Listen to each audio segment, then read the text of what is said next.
Assalamualaikum warahmatullahi wabarakatuh. Nama saya Raihan dengan NIM 190410701003.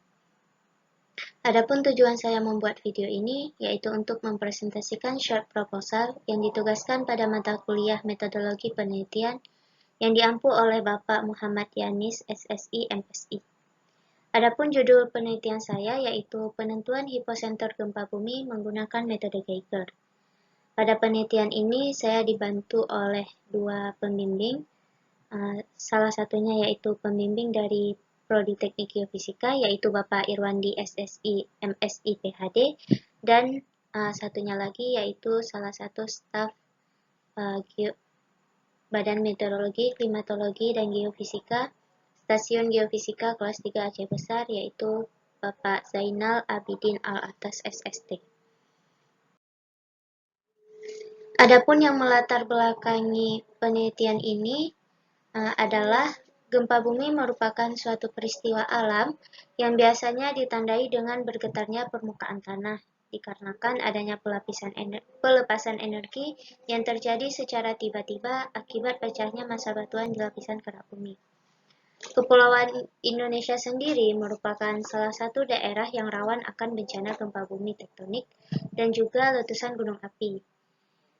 Indonesia ini juga merupakan daerah pertemuan tiga lempeng besar yaitu lempeng Hindia Australia, Eurasia, dan lempeng Pasifik. Adapun pentingnya pendidikan kebencanaan, salah satunya yaitu untuk mempelajari ilmu mengenai gempa bumi, agar dapat melakukan mitigasi bencana secara mandiri mengenai kesiapan dalam menghadapi bencana. Adapun rumusan masalah yang dapat diambil dari penelitian ini, yang pertama yaitu apa tujuan mempelajari konsep metode Geiger. Yang kedua, bagaimana perubahan hasil hipocenter menggunakan gelombang P.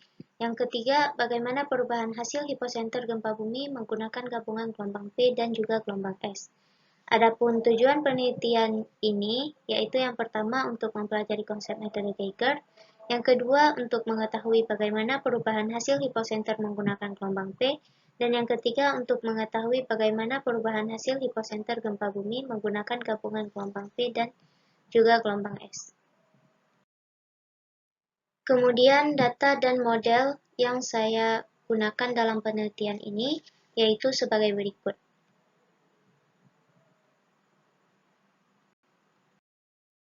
Data yang saya gunakan pada penelitian ini yaitu data yang diperoleh dari software Seiscompi Stasiun Geofisika Aceh Besar, di mana terdiri dari 5 stasiun untuk gelombang P dan 3 stasiun untuk gelombang S.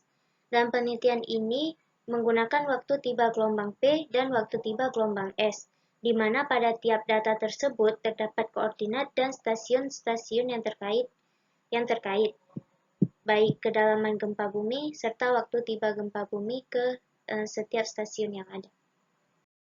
Adapun model yang saya gunakan pada penelitian ini yaitu model kecepatan IASP 91, di mana model kecepatan IASP 91 ini adalah model kecepatan global bumi satu dimensi yang dihasilkan oleh International Association of Seismology and Physics of the Earth Interior, dengan memperhatikan keheterogenan suatu lapisan bumi. Nah, model kecepatan yang dihasilkan oleh IASP ini hasil pemodelan dengan menggunakan satu lapisan atas dengan menggunakan ribuan data gelombang P dan juga gelombang S yang telah direkam oleh ribuan seismometer yang ada di seluruh dunia.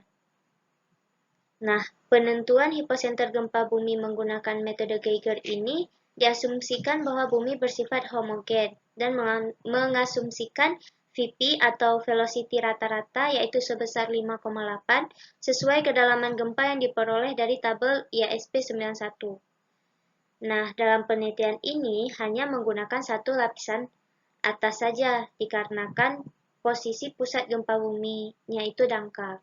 Maka jarak antara lokasi gempa bumi dan stasiunnya berada dalam jarak crossover,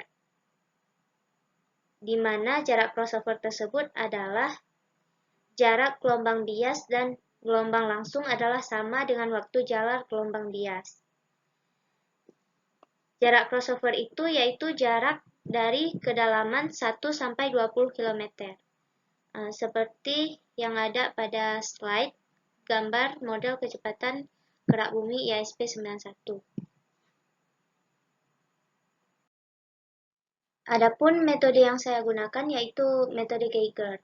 Metode Geiger ini yaitu metode yang menggunakan waktu tiba gelombang P dan gelombang S dengan anggapan yang digunakan bahwa bumi merupakan lapisan yang datar dan homogen isotropik. Sehingga dengan adanya anggapan tersebut, maka waktu tiba gempa baik secara pembiasan maupun pemantulan dapat dihitung. Cara yang digunakan yaitu dengan memberikan harga awal hiposenter, lalu kemudian dihitung waktu rambat gelombangnya untuk setiap stasiun yang digunakan. Dengan perhitungan ini didapatkan residu, yaitu selisih antara waktu rambat gelombang yang diamati dengan waktu rambat gelombang yang dihitung untuk setiap stasiunnya. Nah, konsep dari perhitungan metode Geiger ini yaitu seperti pada persamaan di bawah. Di bawah yang tertera pada slide merupakan inversi menggunakan matrik. Yang pertama ada langkah kerjanya yaitu penggabungan data, di mana data yang diperoleh dari software Seiscompi Stasiun Geofisika Aceh Besar digabungkan di dalam software yaitu Microsoft Excel untuk diolah.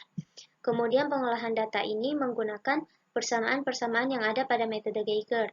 Setelah didapatkan hasil dari pengolahan data tersebut, kemudian diinversikan dengan matrik, di mana inversi ini bertujuan untuk membuat tembakan pertama di mana gempa tersebut berada. Caranya itu dengan memasukkan koordinat, kedalaman, dan juga waktu yang telah didapat dari asumsi koordinat yang gempa sebelumnya ditambah dengan koordinat gempa yang telah didapatkan, sehingga baru bisa dicari untuk pembuatan sampai 10 iterasi dengan tujuan untuk mendapatkan RMS terkecil.